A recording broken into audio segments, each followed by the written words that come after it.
Bank খাতে লুটপাট অনিয়ম ঠেকাতে চালু করা হচ্ছে কমপ্লায়েন্স বিভাগ, করা হচ্ছে ব্যাংক রেজলিউশন আইনও।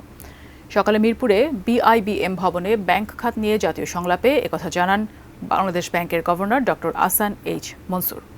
অনুষ্ঠানে ব্যাংকাররা বলেন, রাজনৈতিক কারণেই ব্যাংক খাতের এই অবস্থা, যার সাথে জড়িত ব্যাংকের অসৎ কর্মকর্তারাও।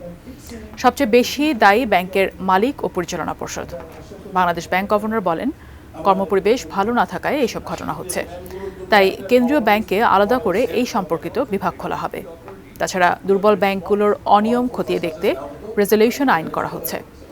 অর্থ পাচার প্রসঙ্গে ডক্টর আহসান এইচ মনসুর বলেন, এর পেছনে রাজনৈতিক ও অর্থনৈতিক পরিবেশ দায়ী। সম্পদের নিরাপত্তার অভাবেই অর্থ পাচার উৎসাহিত হয়। যে আমাদের যে বর্তমান প্রত্যেকটা ব্যক্তি আপনারা এখানে আছেন, আপনাদের মধ্যে এটা খুব ইম্পর্টেন্ট। আমার রিজার্ভ ছিল 48, হয়েছে 24। তাহলে 24 বিলিয়ন গেল কোথায়?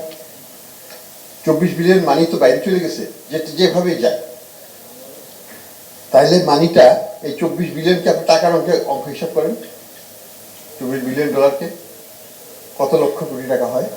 এই টাকাটা বাইরে চলে গেছে।